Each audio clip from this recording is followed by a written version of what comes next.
Welcome to the day 2 of the 22nd week of the 52-week Bible hearing plan.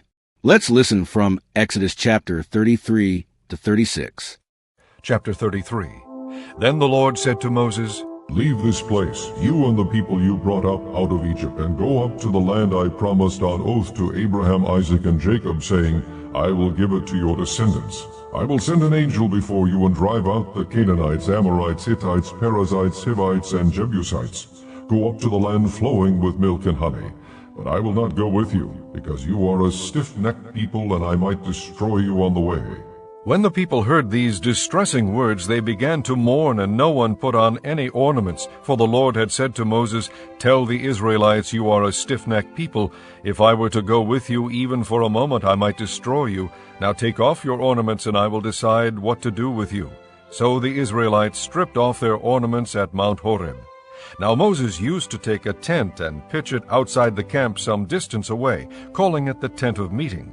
Anyone inquiring of the Lord would go to the tent of meeting outside the camp. And whenever Moses went out to the tent, all the people rose and stood at the entrances to the tents, watching Moses until he entered the tent. As Moses went into the tent, the pillar of cloud would come down and stay at the entrance while the Lord spoke with Moses. Whenever the people saw the pillar of cloud standing at the entrance to the tent, they all stood and worshipped, each at the entrance to his tent. The Lord would speak to Moses face to face, as a man speaks with his friend. Then Moses would return to the camp, but his young aide Joshua, son of Nun, did not leave the tent. Moses said to the Lord, "You have been telling me, lead these people, but you have not let me know whom you will send with me. You have said, I know you by name, and you have found favor with me. If you are pleased with me, teach me your ways so I may know you and continue to find favor with you. Remember that this nation is your people." The Lord replied, "My presence will go with you, and I will give you rest." Then Moses said to him, "If your presence does not go with us, do not send us up from here. How will anyone know that you are pleased with me and with your people unless you go with us? What else will distinguish me and your people from all the other people on the face of the earth?" And the Lord said to Moses, "I will do the very thing you have asked, because I am pleased with you, and I know you by name." Then Moses said, "Now, show me your glory." And the Lord said, "I will cause all my goodness to pass in front of you, and I will proclaim my name, the Lord, in your presence. I will have mercy on whom I will have mercy, and I will have compassion on whom I will have compassion. But," he said, "you cannot see my face, for no one may see me and live." Then the Lord said, "There is a place near me where you may stand on a rock. When my glory passes by, I will put you in a cleft in the rock and cover you with my hand until I have passed by. Then I will remove my hand, and you will see my back, but my face must not be seen." Chapter 34. The Lord said to Moses, "Chisel out 2 stone tablets like the first ones, and I will write on them the words that were on the first tablets which you broke. Be ready in the morning, and then come up on Mount Sinai. Present yourself to me there on top of the mountain. No one is to come with you or be seen anywhere on the mountain. Not even the flocks and herds may graze in front of the mountain." So Moses chiseled out 2 stone tablets like the first ones, and went up Mount Sinai early in the morning, as the Lord had commanded him. And he carried the 2 stone tablets in his hands. Then the Lord came down in the cloud and stood there with him and proclaimed his name, the Lord. And he passed in front of Moses, proclaiming, the Lord, the compassionate and gracious God, slow to anger, abounding in love and faithfulness, maintaining love to thousands, and forgiving wickedness, rebellion, and sin. Yet he does not leave the guilty unpunished. He punishes the children and their children for the sin of the fathers to the 3rd and 4th generation." Moses bowed to the ground at once and worshipped. "O Lord, if I have found favor in your eyes," he said, "then let the Lord go with us.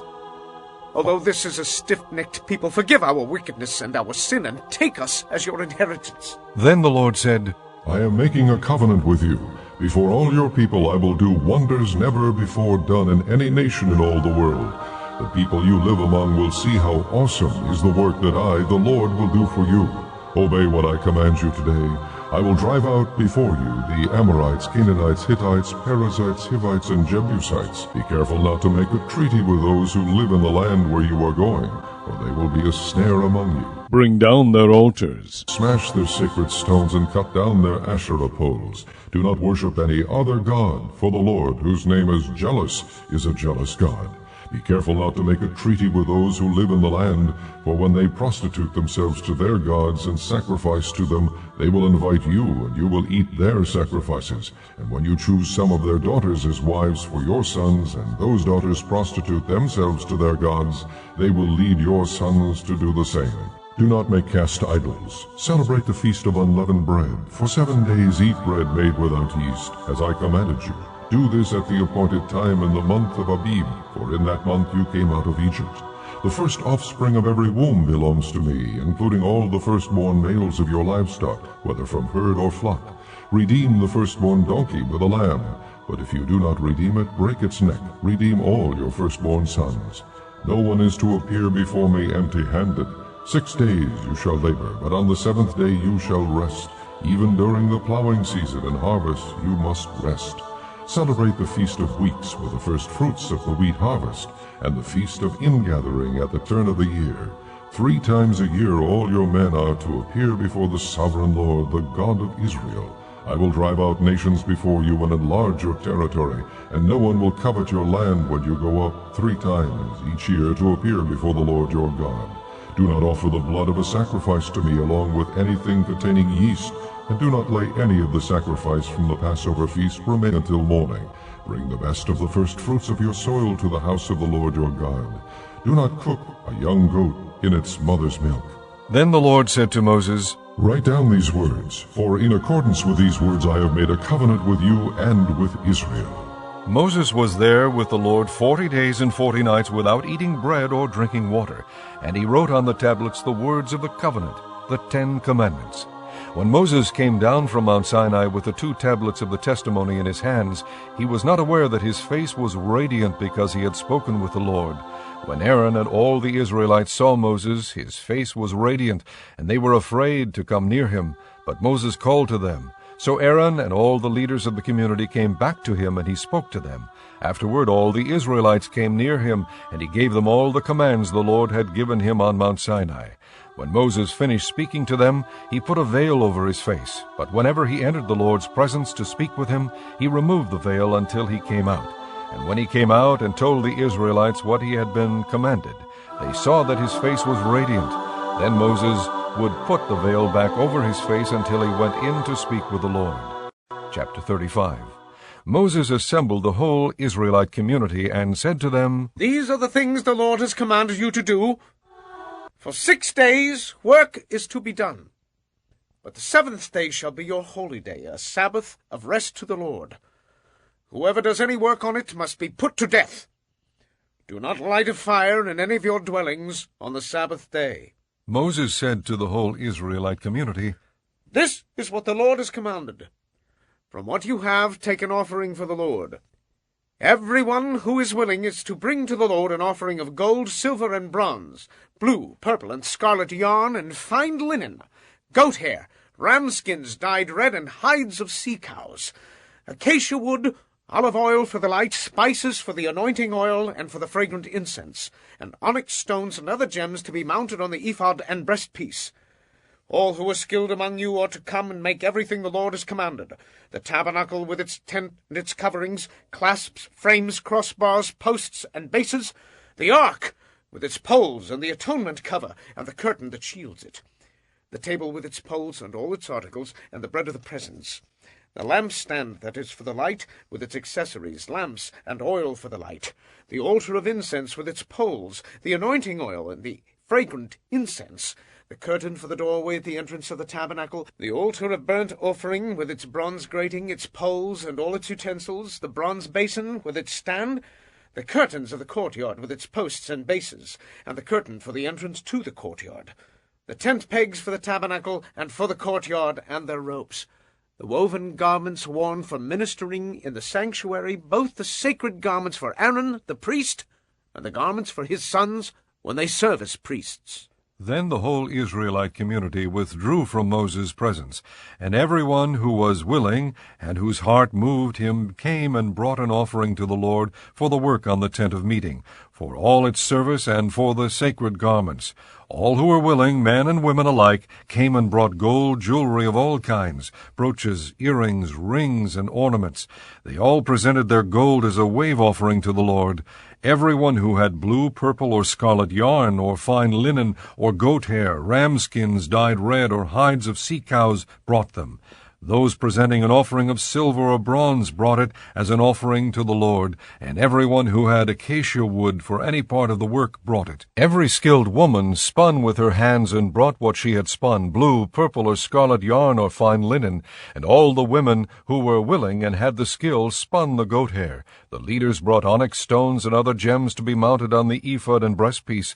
They also brought spices and olive oil for the light, and for the anointing oil, and for the fragrant incense. All the Israelite men and women who were willing brought to the Lord free-will offerings for all the work the Lord, through Moses, had commanded them to do. Then Moses said to the Israelites, See, the Lord has chosen Bezalel, son of Uri, the son of Hur, of the tribe of Judah, and he has filled him with the Spirit of God, with skill, ability, and knowledge in all kinds of crafts, to make artistic designs for work in gold, silver, and bronze, to cut and set stones, to work in wood, and to engage in all kinds of artistic craftsmanship.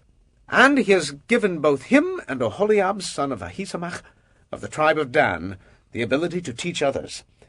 He has filled them with skill to do all kinds of work as craftsmen, designers, embroiderers in blue, purple, and scarlet yarn, and fine linen, and weavers, all of them master craftsmen and designers. Chapter 36. So Bezalel, Oholiab, and every skilled person to whom the Lord has given skill and ability to know how to carry out all the work of constructing the sanctuary, or to do the work just as the Lord has commanded. Then Moses summoned Bezalel and Oholiab, and every skilled person to whom the Lord had given ability, and who was willing to come and do the work. They received from Moses all the offerings the Israelites had brought to carry out the work of constructing the sanctuary. And the people continued to bring free-will offerings morning after morning. So all the skilled craftsmen who were doing all the work on the sanctuary left their work and said to Moses, The people are bringing more than enough for doing the work the Lord commanded to be done. Then Moses gave an order, and they sent this word throughout the camp. No man or woman is to make anything else as an offering to the sanctuary. And so the people were restrained from bringing more, because what they already had was more than enough to do all the work. All the skilled men among the workmen made the tabernacle with 10 curtains of finely twisted linen and blue, purple, and scarlet yarn, with cherubim worked into them by a skilled craftsman. All the curtains were the same size, 28 cubits long and 4 cubits wide. They joined 5 of the curtains together and did the same with the other 5. Then they made loops of blue material along the edge of the end curtain in one set, and the same was done with the end curtain in the other set. They also made 50 loops on one curtain, and 50 loops on the end curtain of the other set, with the loops opposite each other. Then they made 50 gold clasps, and used them to fasten the 2 sets of curtains together, so that the tabernacle was a unit. They made curtains of goat hair for the tent over the tabernacle, 11 altogether. All 11 curtains were the same size, 30 cubits long and 4 cubits wide. They joined 5 of the curtains into one set, and the other 6 into another set. Then they made 50 loops along the edge of the end curtain in one set, and also along the edge of the end curtain in the other set. They made 50 bronze clasps to fasten the tent together as a unit. Then they made for the tent a covering of ram skins dyed red, and over that a covering of hides of sea cows. They made upright frames of acacia wood for the tabernacle. Each frame was 10 cubits long and a cubit and a half wide, with 2 projections set parallel to each other. They made all the frames of the tabernacle in this way. They made 20 frames for the south side of the tabernacle, and made 40 silver bases to go under them, 2 bases for each frame, 1 under each projection. For the other side, the north side of the tabernacle, they made 20 frames and 40 silver bases, 2 under each frame. They made 6 frames for the far end, that is, the west end of the tabernacle, and 2 frames were made for the corners of the tabernacle at the far end. At these 2 corners the frames were double from the bottom all the way to the top, and fitted into a single ring. Both were made alike. So there were 8 frames and 16 silver bases, 2 under each frame. They also made crossbars of acacia wood, 5 for the frames on one side of the tabernacle, 5 for those on the other side, and 5 for the frames on the west at the far end of the tabernacle. They made the center crossbar so that it extended from end to end at the middle of the frames. They overlaid the frames with gold and made gold rings to hold the crossbars. They also overlaid the crossbars with gold. They made the curtain of blue, purple, and scarlet yarn and finely twisted linen with cherubim worked into it by a skilled craftsman. They made 4 posts of acacia wood for it, and overlaid them with gold. They made gold hooks for them, and cast there 4 silver bases. For the entrance to the tent they made a curtain of blue, purple, and scarlet yarn, and finely twisted linen, the work of an embroiderer. And they made 5 posts with hooks for them. They overlaid the tops of the posts and their bands with gold, and made their 5 bases of bronze.